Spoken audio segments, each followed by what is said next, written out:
తత్సవితుర్వరేణ్యం భర్గో దేవస్య ధీమహి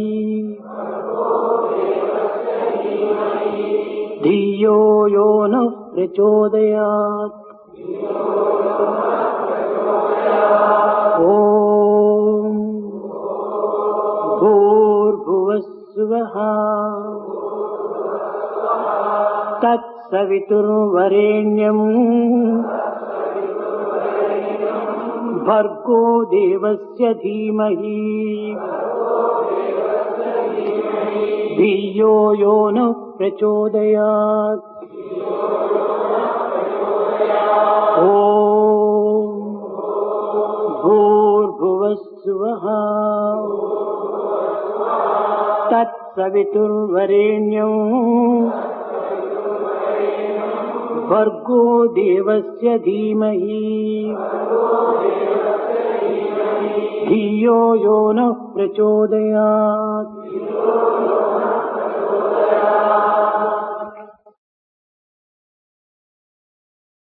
కారణం గుణగల్గు గణమోహ బంధంబు మోహమందున పెరుగు మూర్ఖ బుద్ధి. మూర్ఖ బుద్ధి యందు మురియును కర్మంబు. కర్మ ఫలము వలన కలుగు జన్మ. కర్మ ఫలము వలన కలుగు జన్మ. కర్మ ఫలము వలన కలుగు జన్మ. There is at the very beginning a cause, a reason, for which there is bound to be an effect or a consequence. So it is thus man is endowed with his faculties, which in turn he puts them so that he could perform his duties, his karma. Even as he executes his karma, the fruits thereof determine the type of life or the very life itself that he is going to be endowed with at a future date. దివ్యాత్మ స్వరూపులైన యువకులారా, Embodiments of the divine Atma, youngsters.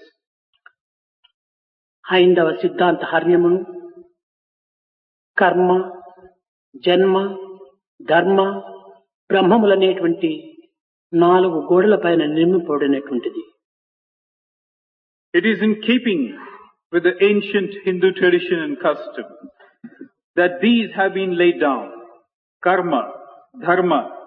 జన్మ, కర్మ, జన్మ, ధర్మ, బ్రహ్మ అనేటువంటి 4 గోడల పైన నిర్మింపబడినటువంటిది. In keeping with the ancient Hindu thought, we have this, a mansion sitting erect on these 4 walls of karma, janma, dharma and brahma. ఏ చిన్న గృహము నిర్మింపవలనను దీనికి 4 గోడలు ఉండియే తీరవలేను. Whatever be the size of the house that you might construct, it's necessary that it is provided with 4 walls. అట్టితరి విశాలమైన అనంతమైన భారతీయ సంస్కృత భవనమునకు ఈ 4 గోడలు ఉండవలనక్కర్లేదా? When this is the case, what about the huge mansion, which is this ancient Hindu thought, the customs and the traditions which are prevailing? Should they also not have these 4 supporting walls? ఈ 4 గుణములు కూడాను అన్యోన్య ఆశ్రయములై ఉంటుండాలి. Now these 4 attributes should also have a point of meeting together somewhere. కర్మ యొక్క ఫలితము తప్పినది కాదు. It is not possible for anyone to escape from the consequences of what one does. తెలిసి చేసినను తెలియక చేసినను కర్మ యొక్క ఫలితము అనుభవించే తీరవలెను. You may do it knowingly, you may do it unknowingly, but you have got to bear up with the fruits which come thereof. కర్మ నిరుపయోగమైనటువంటిది కాదు. Whatever you do certainly has a sense of fulfillment మంచి of చేసినను result. చెడ్డ చేసినను నేడు కాకపోయినా మరొక దినమైన కూడాను దీని యొక్క ఫలితమునకు మనం సంసిద్ధులై ఉంటుండాలి. Be it good, be it bad that you do, you have to one day face up to the consequences of your actions. కనుక కర్మ అనేటువంటి సిద్ధాంతము ప్రతి మానవునకు జన్మకు మూల కారణమై ఉన్నది. So it is this doctrine of karma which stands as a cardinal principle for every man's life. కర్మమున పుట్టు జీవుడు, Man is born through his actions or his karma. కర్మమునని వృద్ధి పొందు, He has to live with them కర్మమున చను, and he has to die among them. కర్మము ధరునకు దైవము, And it is this karma again which is the God for every individual. కర్మమే సుఖ దుఃఖములకు కారణమిలలు. It is karma again which determines either your joy or sorrow. ఈ కర్మ ద్వారా జన్మం మనకు లభించుచున్నది. It is through karma again that you are endowed with this birth or life. ఈ జన్మము యొక్క రహస్యం ఏమిటి? What is the secret of this existence? శరీరమాద్యం ఖలు ధర్మ సాధనం అని శరీరమంతా కూడాను ధర్మాచరణ నిమిత్తమై ఆవిర్భవిస్తున్నది. This body has been given so that you can undertake your karma. కనుక శరీరము ద్వారా ధర్మమును ఆచరించాలి. And therein lies the point that through the body you have got to uphold dharma. ధర్మాచరణ వలననే బ్రహ్మమును పొందడానికి వీలవుతున్నది. And when you conduct yourself in keeping with dharma, you can secure Brahma. ఏనాడు ధర్మము జగత్తునందు క్షీణించునో ఆనాడు దైవము అవతరించుననేటువంటిది కూడాను గీత యొక్క ప్రమాణము. The Gita also proclaims that the day dharma declines, God would take form in the form of an avatar and come down. ఏ తర్వాత ధర్మ సంస్థాపన నిమిత్తమై అవతరించినటువంటి యొక్క తత్వములే ఈ మూర్తిభవించినటువంటి మానవత్వము. All said and done, what you see in the form of a body is nothing but a manifestation of God himself who takes the form of a human being to restore dharma. సృష్టి అనగా ఈశ్వరేచ్ఛ యొక్క ప్రకటనే. And what you call creation is a manifestation of the cosmic will. దీనినే ప్రకృతి అని పిలుస్తూ వచ్చారు. We also refer to it as nature. ఈ ప్రకృతి యందు పుట్టినటువంటి ప్రతి వ్యక్తి కూడాను ఈ ప్రకృతి యొక్క స్వభావమే కలిగి ఉంటుండాలి. Whosoever is born in this nature certainly comes to have the same attributes and qualities of this nature around him. కనుక ఈశ్వరేచ్ఛను ప్రకటన గావించేటువంటి నిమిత్తమే మానవత్వం అవతరించినటువంటి సత్యాన్ని గుర్తించాలి. So we should realize the truth that this creation is nothing but a manifestation of the cosmic will.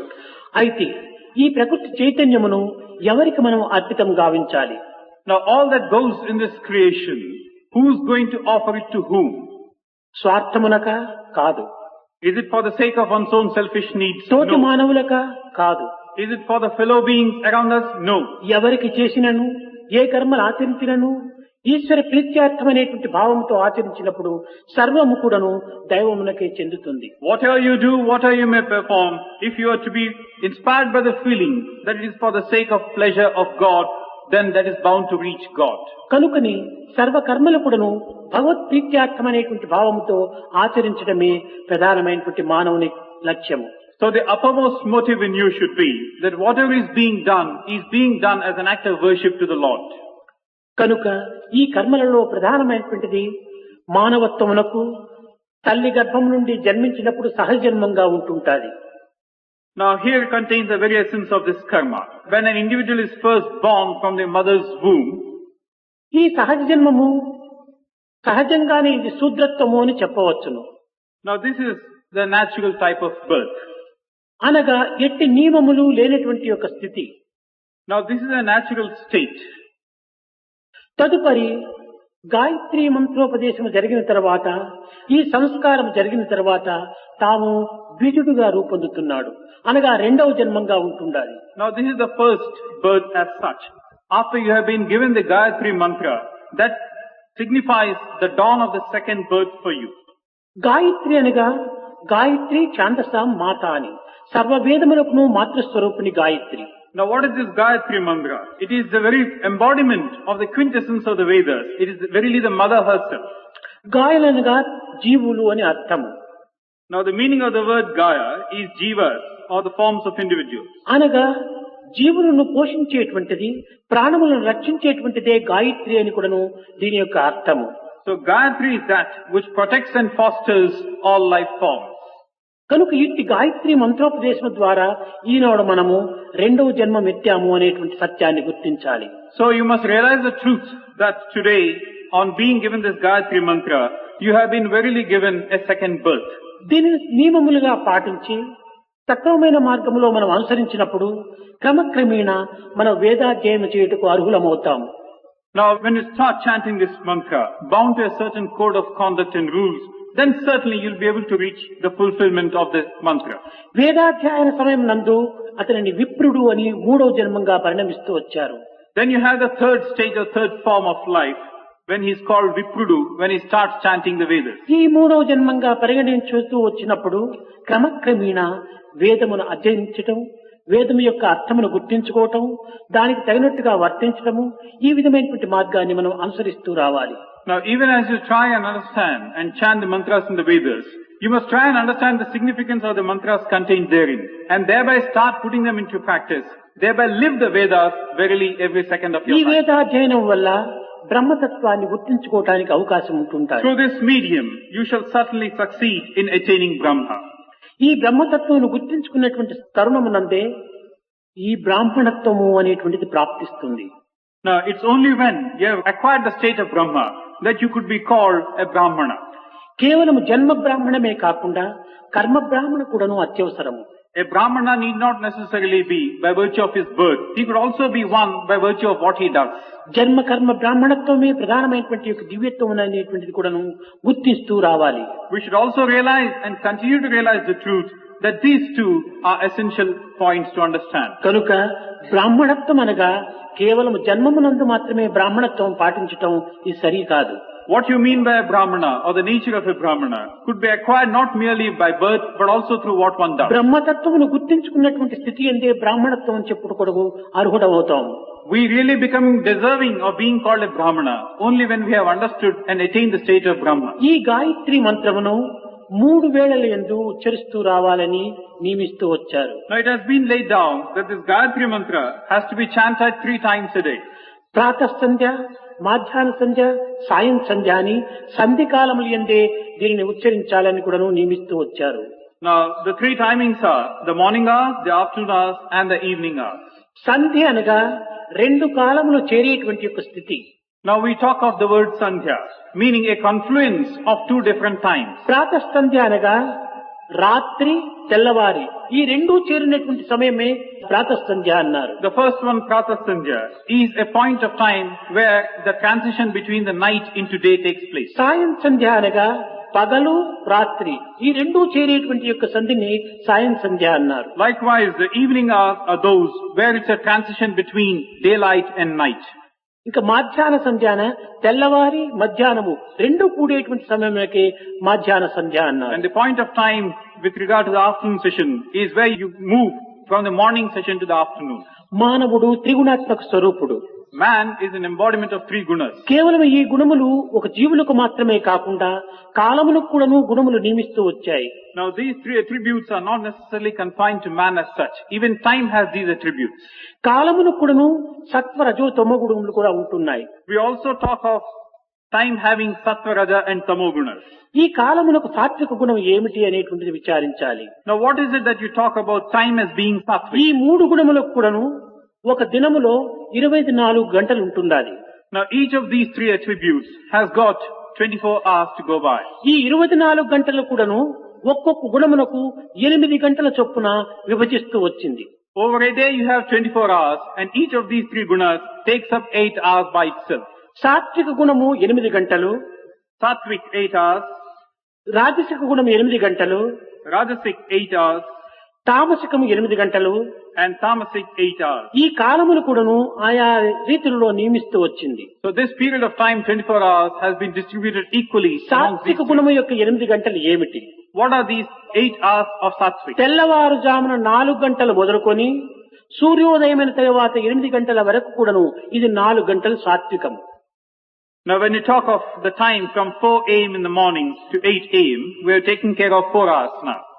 మరి సాయంకాలము 4 గంటల నుంచి రాత్రి 8 గంటల వరకు 4 గంటలు. And then we take a clean sweep and go to the evening session, 4 p.m. to 8 p.m. again 4 hours. ఈ రెండు కాలములు సాత్విక గుణము యొక్క కాలము అన్నారు. These two stretches of time, 4 hours apiece, have been put down under Sattva. తెల్లవారుజామున 4 గంటల మొదలు 8 గంటల వరకు, Morning 4 a.m. to 8 a.m. 4 hours. రాత్రి 4 గంటల నుంచి 8 గంటల వరకు ఈ 8 గంటలు కూడాను సాత్విక గుణములు. And then again in the evening 4 p.m. to 8 p.m. 4 hours. 4 plus 4, 8 for Sattvic. ఇంకా తెల్లవారి 8 గంటల నుంచి సాయంకాలం 4 గంటల వరకు రాజసిక గుణము. ఇది 8 గంటలు. And then during the daytime from 8 a.m. to 4 p.m. 8 hours under Rajasic.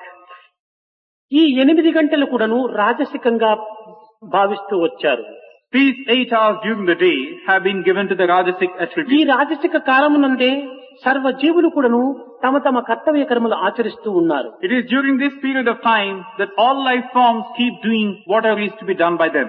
కేవలము ఒక మానవ జీవులే కాకుండా పశుపక్షి మృగాదులు కూడాను తెల్లవారి 8 గంటల నుంచి సాయంకాలం 4 గంటల వరకు కూడాను తమ కర్తవ్య కర్మలు నిర్వర్తిస్తూ వస్తున్నాయి. Not merely men, but also animals and the like do what is expected of them during these 8 hours.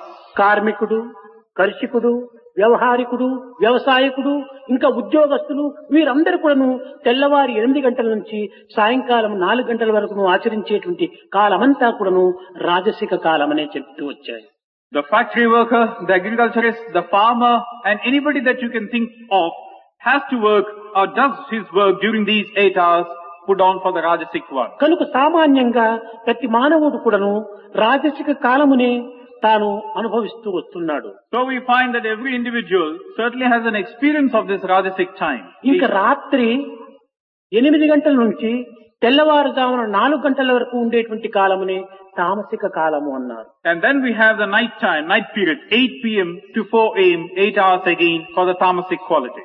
ఇది మనకు తామసికం అనేటువంటిది దీని యొక్క స్వరూపమే మనకు నిరూపిస్తూ వస్తుండాలి. That it is indeed Tamasic, we know by the very nature of our experience. రాత్రి 8 గంటల నుంచి తెల్లవారుజామున 4 గంటల వరకు నిద్రించటమే దీని యొక్క స్థితి. The chief quality that you associate with it is sleep during this period of time. అనగా నిద్ర అనేటువంటి తామసిక లక్షణం అనేటువంటిది మనకు స్పష్టమవుతుండాలి. That is, sleep is being equated to Tamasic in this equation. కనుక మనము సాత్వికమైనటువంటి యొక్క తెల్లవారుజామున 4 గంటల మొదలు తెల్లవారి 8 గంటల వరకును సత్కర్మలు, సదాచారములు, సత్ప్రవర్తనలు, సత్సంగములు, ఇంకా సత్సాధనలు కూడా సలపటంలో దీనికి ఒక సార్థకత ఉంటుండాలి. So we have that during the Sattvic time, 4 a.m. to 8 a.m. and 4 p.m. to 8 p.m., one undertake tasks which would be called good and noble, which would further one's own interest in life. కనుక ఈ కాలమును మనము చక్కగా గుర్తించుకొని మనం సక్రమైనటువంటి మార్గంలో దీన్ని అనుభవించటం లోపల మానవత్వం, దివ్యత్వం అవుటలో ఎట్టి సందేహము ఉండదు. By being bound to such an understanding of how time has been divided for various activities and by a proper appreciation, it's only then can we understand the true nature of our existence. కనుక గాయత్రి మంత్రం అనేటువంటిది తెల్లవారుజామున 4 గంటల నుంచి తెల్లవారి 8 గంటల లోపలనే మనం ఏదో ఒక కాలం నియమించుకొని ఈ Gayatri మంత్రమును ఉచ్చరించాలి. Now this Gayatri mantra has to be taken up for chanting any time during this period of 4 a.m. to 8 a.m. సాయంకాలం 4 గంటల మొదలు రాత్రి 8 గంటల లోపలనే ఏదో ఒక నిర్ణీత కాలం నుండి మనము ఈ గాయత్రి మంత్రమును ఉచ్చరిస్తూ రావాలి. Likewise, at any set time between 4 p.m. and 8 p.m. should we undertake the chanting of this mantra. Gayatri మంత్రం అనేటువంటిది సర్వదేవతా స్వరూపము. Gayatri mantra is the very embodiment of all forms of God. ఇది ఒక మతమునకు కానీ, ఒక కులమునకు కానీ, ఒక లింగమునకు కానీ, ఒక స్థాయికి కానీ సంబంధించినటువంటిది కాదు. It does not belong to any caste, any religion or any sect as such. ఇది 9 విధములైనటువంటి వర్ణ స్వరూపంగా ఉంటుండాలి. It is universal in its scope and has got 9 chief attributes of colors. భూ, భువః, సువః, తత్, సవితుర్, వరేణ్యం, భర్గో, దేవస్య. ఇది 9 రకములైనటువంటి వర్ణలతో కూడి ఉంటుండాలి.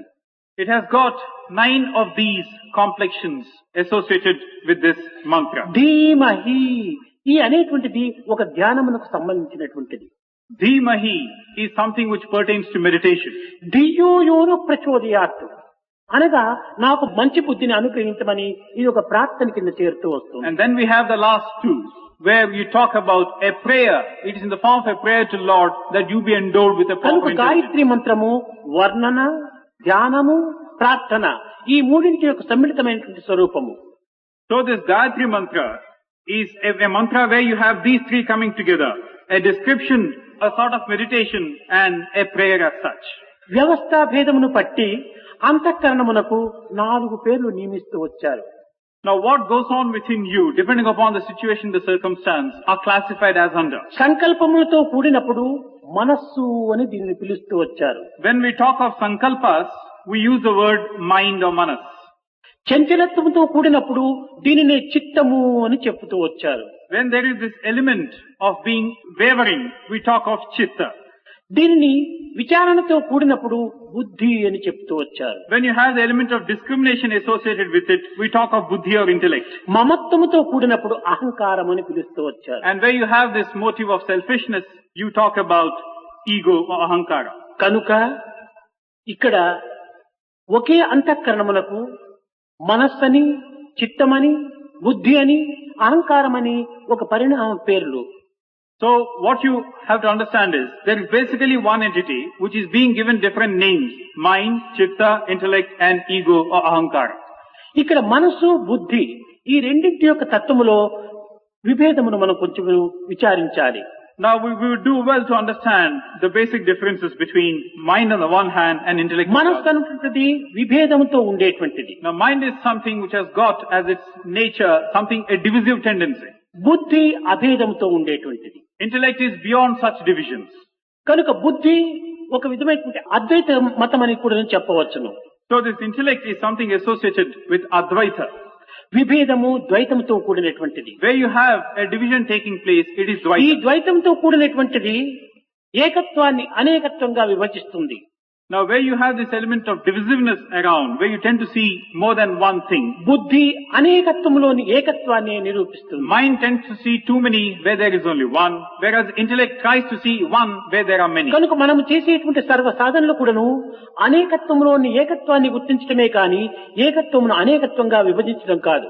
So what we must try to do is, try and see the underlying unity in the diversity of things, not the other way around. కనుక ఈ గాయత్రి మంత్రం అనేటువంటిది అనేకత్వంలో ఉన్నటువంటి ఏకత్వాన్ని నిరూపించేటువంటి పవిత్ర మంత్రం. This Gayatri mantra is that sacred mantra which tells you this underlying unity in the diversity of things. ఈ ఏకత్వం వలనే మనకు దివ్యత్వం కానీ ఒక విధమైన పవిత్రత కానీ మనకు లభ్యమవుతుంది. And again, it is through this single pointed vision of ours can we possibly sanctify our lives. లోకములో మృత్తిక ఒక్కటిగానే ఉంటుంటాది. In this world, we have mud or clay in one form as such. కానీ మట్టి ఒక్కటైనప్పటికీ భాండములు అనేక రూపంగా ఉంటుంటాయి. This clay could be one, but the forms that it could take could be different in సువర్ణం variety. ఒక్కటే అయినప్పటికీ ఆభరణములు అనేకంగా ఉంటుంటాయి. Likewise, gold is one, but ornaments could be many. ఇదే విధముగానే ఆత్మ ఒక్కటే అయినప్పటికీ జీవరూపములు అనేకంగా ఉంటుంటాయి. So also, Atma is one, but the forms of individuals are many.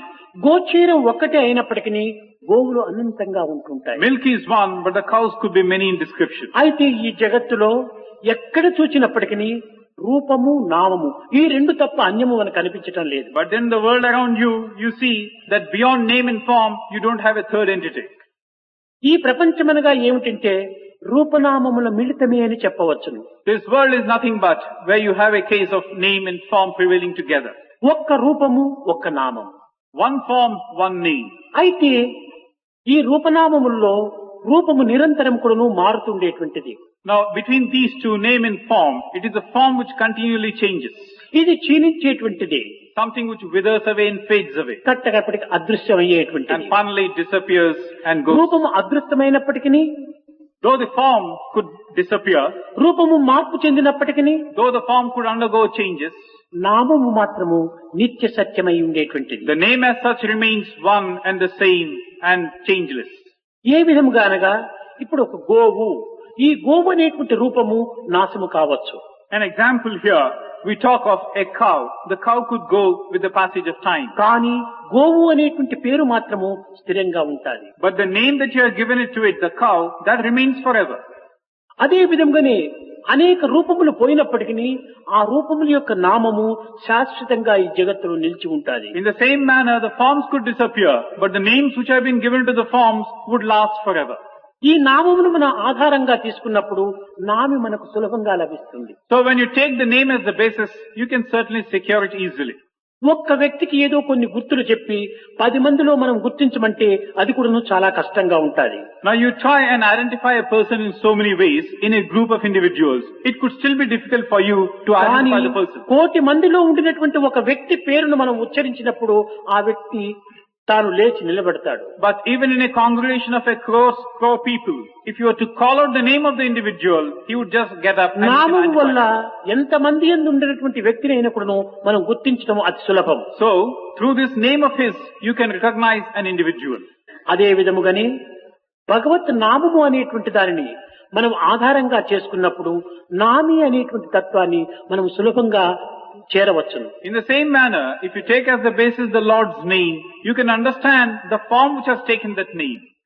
ఒక స్టేషన్ పేరు మనము గుర్తించుకున్నప్పుడే మనము ఏ విధంగానైనా కూడా టికెట్ అందుకొని ప్రయాణం సల్పవచ్చును. Once we know the name of the station, you can ask for the ticket for that particular station and undertake your journey. Station పేరే మనకు తెలియనప్పుడు ఏ గ్రామమునకని మనం ప్రయాణం చేయాలి? When you are not aware of the name of the station, how can you possibly proceed on your journey? కనుకనే పేరు ప్రధానము కాని రూపం ప్రధానం కాదు. So it is the name which is of paramount importance, not the form as such. కనుకని ఈ గాయత్రి అనేటువంటి యొక్క నామమును మనం ఉచ్చరించినప్పుడు ఈ యొక్క ప్రాణతత్వం అనేటువంటి యొక్క సావిత్రి తత్వం లోపల తదుపరి ఈ యొక్క దివ్యత్వమైనటువంటి ఆత్మతత్వం లోపల కూడాను మనము కొంత ఆనందమును అనుభవించడానికి అవకాశం ఉంటుంటుంది. So when we understand the full efficacy and the significance of this Gayatri mantra, will we be in a position to understand the true nature, the underlying unity, the Atmic principle prevailing in all different forms. కనుకనే గాయత్రి, సావిత్రి, సరస్వతి ఈ 3 కాలముల యందు 3 పేర్లను ధరించి మూర్తి భవించినటువంటి యొక్క దేవి ఈ Gayatri. Now who is this Gayatri? She is a goddess having different names depending upon the 3 times. Gayatri, Savitri and Saraswati. ఈ గాయత్రికి పంచముఖి అని కూడాను మరొక పేరు. Gayatri is also known as the 5-faced one. మొట్టమొదటి ముఖము ఓం, ఇది ఒక ముఖము. The first is Om. భూర్భువస్సువః, ఇది రెండో ముఖము. Second is Bhu Bhuva Swaha. తత్ సవితుర్వరేణ్యం, మూడో ముఖము. Then third Tat Savitur Varenyam. భర్గో దేవస్య ధీమహి, నాలుగో ముఖము. Fourth Bhargo Devasya Dhimahi. ధియో యోన ప్రచోదయాత్, ఐదో ముఖము. Fifth Dhiyo Yona Prachodaya. ఇది పంచముఖి స్వరూపము. So it has got these 5 faces. ఈ పంచముఖి స్వరూపమునందు పంచ ప్రాణములుగా నిలిచి ఉంటుండాలి. And this Gayatri is present in these 5 faces by the life forces as such. పంచ ప్రాణములు కూడా రక్షించేటువంటిదే ఈ గాయత్రి. కనుక ఇతనికి గాయత్రి త్రాయతి ఇది గాయత్రి అన్నారు. ఈ గాయలను రక్షించేటువంటిది కనుక ఈమె గాయత్రి అన్నారు.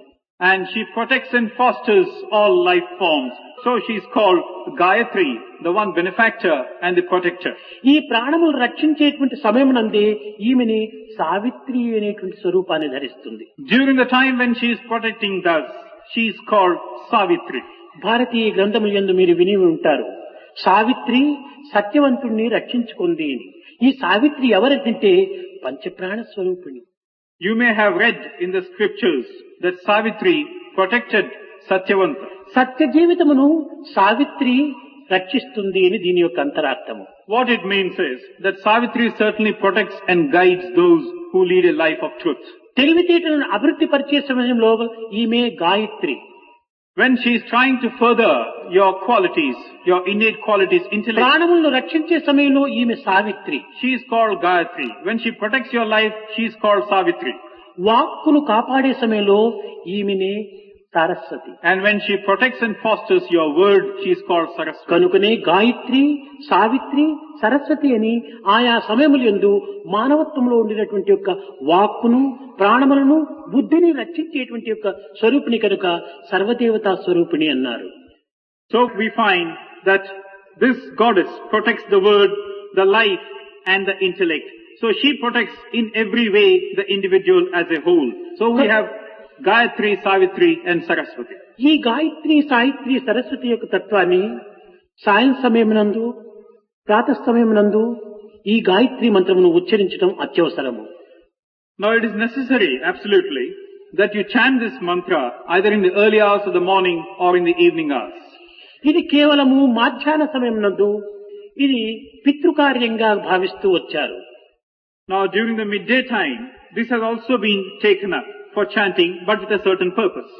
కానీ సాధనా సమయమునందు మాత్రము సాయంకాల సమయము తెల్లవారు సమయమే మాత్రమే పవిత్రమైన సమయంగా నిరూపిస్తూ వచ్చారు. But when you look upon it as a form of sadhana, then it is the morning hours and the evening hours which are to be gone by. తెల్లవారి ఒక 3 పర్యాయములైన సాయంత్రం ఒక 3 పర్యాయములైన పిల్లలు గాయత్రి మంత్రమును ఉచ్చరించడం చాలా మంచిది. The children should try and chant this mantra at least 3 times in the morning hours, 3 times in the evening hours.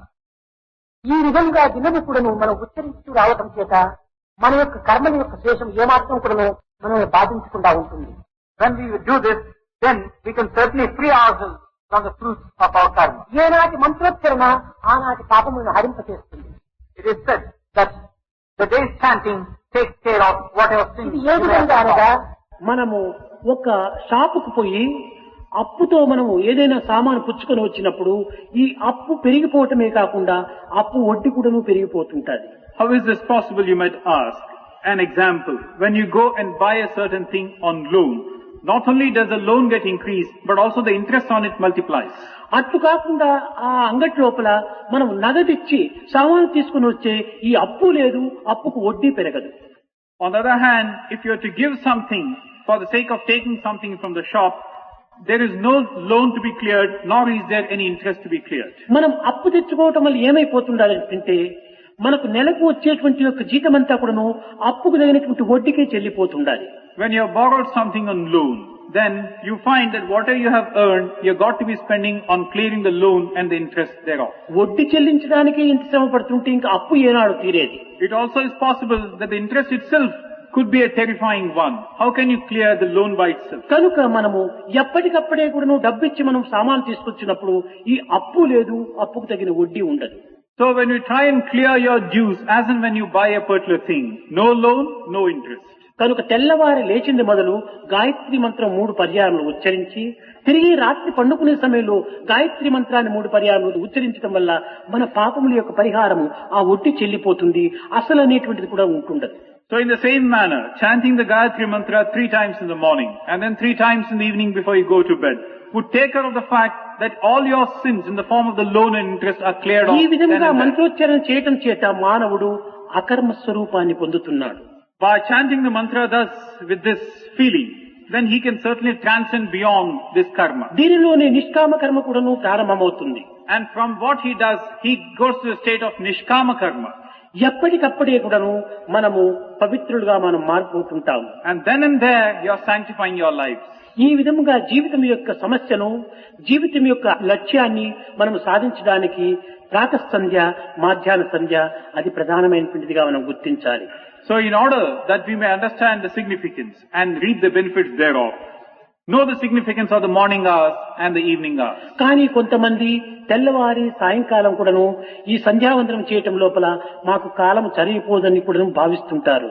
But then there are those who feel that I do not get time either in the morning hours or in the evening hours for this. మీకు కాలము కావలసినంత ఉంటుంది. You do have time indeed. కావాలంటే త్రోవే లేదా, రావాలంటే ప్రేమే రాదా అని మనం చేయాలంటే ఎంతైనా మనం చేయొచ్చు. Where there is a will, there is a way, it is said. If you really want to do a thing, మనము you కాలమును certainly be able to. ఎంతో వ్యర్థము గావిస్తున్నాము. We do fritter away our time.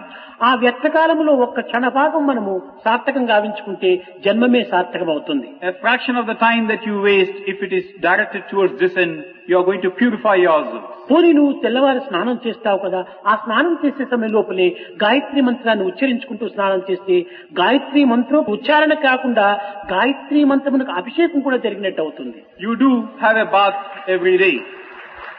So even as you have your bath, if you are to chant this mantra, you are not only chanting the mantra and deriving the benefits thereof, you are మాధ్యాహ్న సమయం లోపల నీవు భుజించే సమయంలో 3 పర్యాయములు గాయత్రి మంత్రం చేసి నీవు భుజిస్తే ఆ గాయత్రి మంత్రమునకు నైవేద్యం చేసినట్టుగా ఉంటాది. it becomes a form of worship.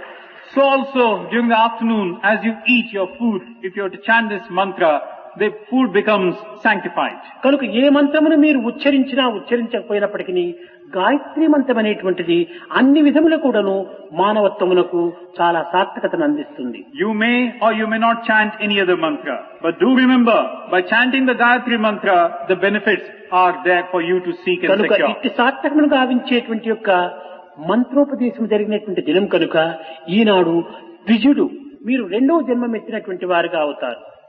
Today is the day when you have been given this Gayatri mantra. It is verily the day where you have had your second birth. ఈ 2వ జన్మమును సార్థకం గావించుకున్నప్పుడే విప్రత్వం అనేటువంటి ఒక 3వ జన్మంలో మనం ప్రవేశిస్తాము. So purify and sanctify the second life of yours so that you become deserving of the third stage, Vipratva. ఈ విప్రత్వం అనేటువంటి సార్థకం గావించుకునేటువంటి బ్రహ్మతత్వాన్ని మనం గుర్తించాలి. And from then onwards, you will proceed on to the state of Brahma. బ్రహ్మవిత్ బ్రహ్మైవ భవతి. బ్రహ్మతత్వాన్ని గుర్తించుకునేది ఏ రీతిగా అంటే మన యొక్క నిజతత్వాన్ని మనం భావించుకోవాలి. How do we attain the state of Brahma? Only when you have understood your own nature. ఒక చిన్న ఉదాహరణ, A small ఈ example. బ్రహ్మతత్వానికి మనం ఏ రీతిగా అర్హులమవుతాము, అధికారులమవుతామని విచారించినప్పుడు దీనికి ఒక్క చక్కని ఆదర్శం ఉంటుండాలి. When we ask a question, when do we become deserving of the state of Brahma? When can we understand it? An example for this. తాళి కట్టక మున్పు అన్యముగా ఉన్నటువంటి కన్య తాళి కట్టిన తర్వాత భర్త యొక్క ఆస్తిలో అర్ధ అధికారి అవుతుంది. A girl, before being married to a person, would be an alien or a foreigner. But after marriage, she deserves the right of claiming by right of half of whatever the husband has or gets. మంగళసూత్రము కట్టుక పూర్వము అన్యకన్యగా ఉండినటువంటి ఒక తత్వమునకు ఈ అర్ధ అధికారము రావటంలో దీనికి ఏది కారణం? Now what is it that marks out the earlier state of being a foreigner and the present state of deserving something by right? ఈ సూత్రమును ధరించటమే. That which has conferred on her this right is that sacred thread which has gone round her neck. అదే విధముగానే దైవత్వమునకు శరణాగతి అనేటువంటి ఒక తత్వమునకు దూరముగా ఉండినంత వరకు నీవు అన్యుడిగానే ఉంటావు. In the same manner, so long as you are not given to this state of surrender, you are a foreigner and alien to the Lord. శరణాగతి తత్వం అనేటువంటి సూత్రమును ధరించిన తర్వాత దైవత్వము యొక్క శక్తిలో నీకు అర్ధభాగం లభిస్తుంది. Once you have worn this thread around your neck, this thread of surrender, you become one with Him and you can అక్కడ claim నీకు the right. అర్థమై అధికారం కూడాను లభిస్తుంది.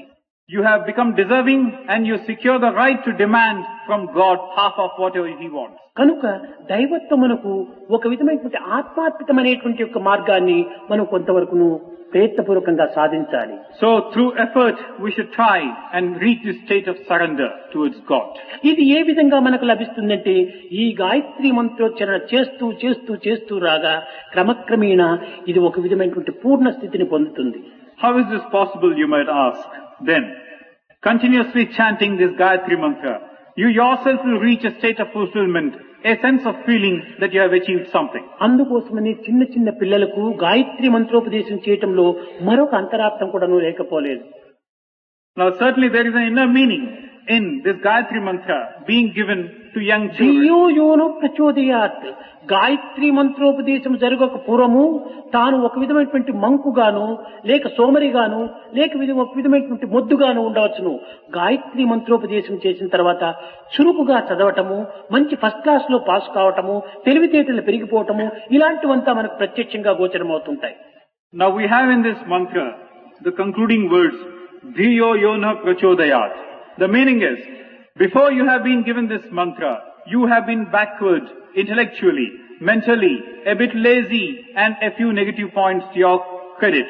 But after you have been given this mantra, you have become sharper by the intellect, you have become more zealous, more enthusiastic and certainly smart, and you certainly qualify to get better marks, better ranks and first classes in what. సూర్యోదయమునకు పూర్వము ఏ విధంగా కూడా నువ్వు చిమ్మ చీకటి కమ్మి ఉంటుండునో ఆ విధంగా మనకు ఈ గాయత్రి మంత్రోపదేశమునకు పూర్వము మనకు అజ్ఞానాంధకారం అనేటువంటిది చీకటి కప్పి ఉంటుంటాది. Before the rise of the sun in the morning, everything is enveloped in darkness. Even as the rays of sun shoot up, this darkness is dispelled. So also, as you have been given this mantra, the darkness of ignorance is dispelled. And సూర్యోదయమైన తక్షణమే ఏ విధంగా అంధకారం అనేటువంటిది పటాపించలమవుతుందో ఆ విధంగా గాయత్రి మంత్రం అనేటువంటి ధియో యోన ప్రచోదయాత్, ఈ యొక్క గాయత్రి మంత్రమైనటువంటి కిరణములు అభివృద్ధి అయ్యే కొలది కూడాను మనలో ఉన్నటువంటి అజ్ఞానం అనేటువంటి దూరం పోయి ప్రజ్ఞాన సుజ్ఞాన విజ్ఞానముల తోపల మానవుడు వికసిస్తాడు.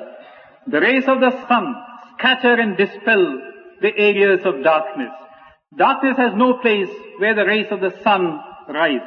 So also, once your intellect blossoms forth by virtue of your having been given this mantra, your intellectual rays will take care of the ignorance which has been persisting in you. Drive it away, drive it aside, and endow you with intelligence, with a lot of capacity to do things, and you certainly a sense of కనుక fulfillment. నేటి నుంచి ఈ పిల్లలు గాయత్రి మంత్రమును 2 వేళల కూడాను ఉచ్చరించి మంచి గుణవంతులు, విద్యావంతులు, తెలివితేటలు గల వారిగా అభివృద్ధి అయి భారతదేశం నందు ఆదర్శవంతమైనటువంటి మూర్తులుగా రూపొందుతారని నేను ఆశిస్తున్నాను. So from tomorrow, the children, by virtue of chanting this mantra in the morning hours and in the evening hours, may they be endowed with a rare intelligence which will take care of their fortunes, which will be presiding over their destinies.